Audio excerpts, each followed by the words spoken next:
Dos Economic Freedom Fighters, Julius Malema foi condenado a 5 anos de prisão por disparar uma arma de fogo durante um comício em 2018, num caso que está a suscitar forte debate político e judicial na África do Sul. A decisão ainda passível de recurso levanta questões sobre o futuro político de Malema, o impacto no seu partido e as implicações para a responsabilização de figuras públicas no país. Neste contexto, convidamos o professor catedrático sul-africano André Thomas Alves. Muito boa noite, professor. Bem-vindo aqui ao programa. Boa noite, ouvintes. Sim, professora. Que impacto imediato poderá esta condenação ter na carreira política de Julius Malema e na sua continuidade como deputado? Penso que neste momento não vai haver impacto algum, porque a sentença está sujeita ao direito de recurso. Recurso em relação à pronúncia das penas, não em relação à convicção. Portanto, ele pode interpor esse recurso, vai ao Tribunal Regional, ao High Court. Normalmente demoram uns 2 anos até haver um julgamento, até haver uma audição, e depois, a partir do High Court, pode apresentar outro recurso ao Tribunal Supremo, e aí normalmente a demora é de 2 a 3 anos. E depois do Tribunal Supremo haverá o recurso ao Tribunal Constitucional, e aí, como o Tribunal Constitucional está superlotado, podemos esperar mais 4 ou 5 anos. Portanto, no futuro imediato não tem relevância para o futuro, porque a pensa não é executável enquanto que haja um recurso, e assim ele pode continuar a trabalhar como deputado na Assembleia. A regra que proíbe um condenado ser deputado da Assembleia não se aplicará a Malema neste caso.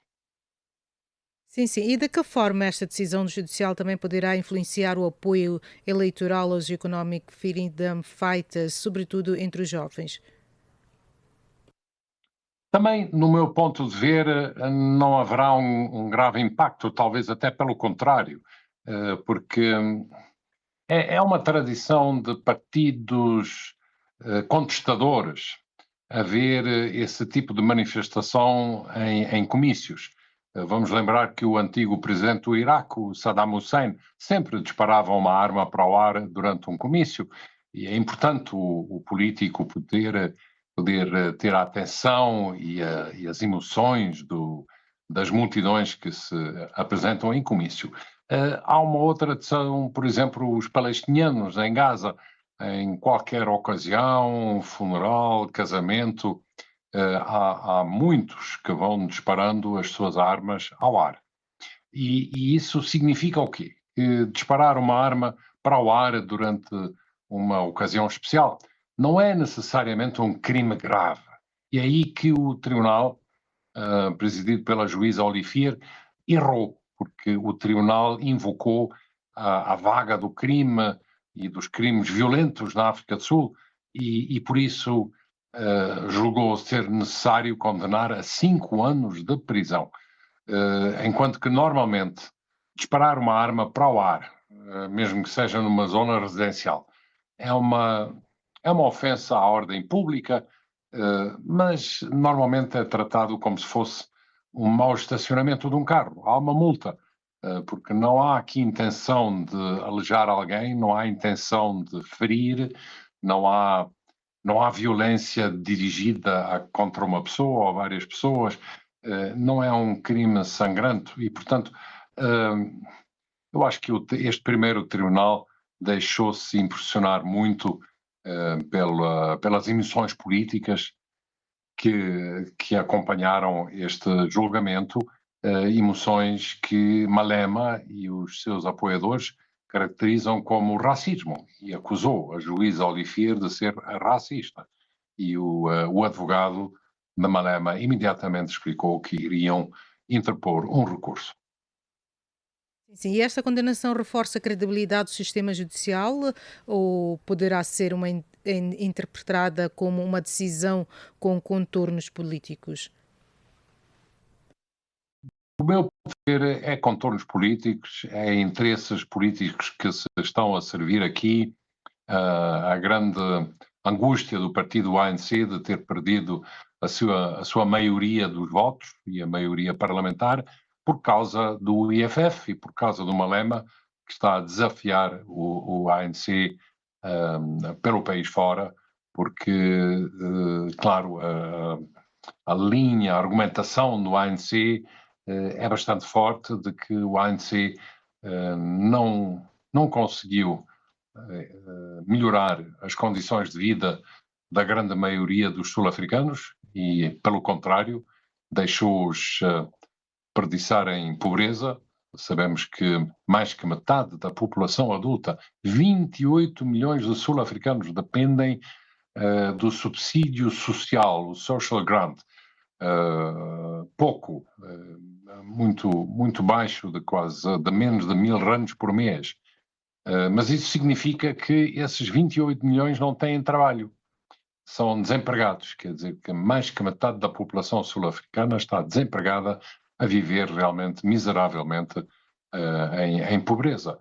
E o partido IFF e Malema acusam o governo de indiferença, de se ter esquecido dos trabalhadores e dos populares que eram a base tradicional do ANC. E assim o ANC tem todo o interesse em prejudicar o IFF e, retirando-se o presidente do IFF, o Julius Malema, claro que o partido terá uma grande dificuldade de encontrar um novo consenso sobre uma gerência, uma presidência alternativa. Mas não vai acontecer. Malema vai sair reforçado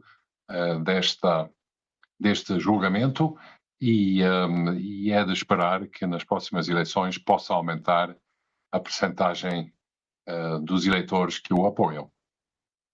Sim, professor. E a médio e longo prazo, este caso poderá influenciar o comportamento e o discurso de outros líderes políticos na África do Sul?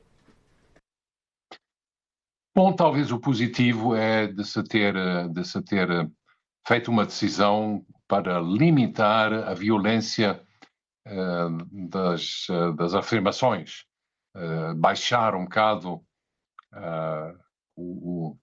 as emoções e a agressividade do discurso político na África do Sul, que tem sido bastante exagerada. E é claro, que um tribunal diga que não se pode disparar em público uma arma para fazer uma demonstração de um futuro, uma violência possível futura, isso faz um bom sentido. Mas num país em que assassinos e violadores de mulheres raramente são condenados, nem sequer 10% desses crimes violentíssimos e terríveis chegam a um julgamento, é exagerado, é excessivo de impor 5 anos de prisão para o disparo de uma arma de fogo em público, certo? Mas para o ar e sem alguma intenção de ferir alguém e mesmo sem risco às pessoas. Portanto, o Julius Malema vai poder reclamar um papel de vítima, vitimizado pela perseguição, pela pressão política do partido majoritário ANC. Muitíssimo obrigada, professor, pelas suas análises e continuação de uma boa noite para si. Muito obrigado e boa noite.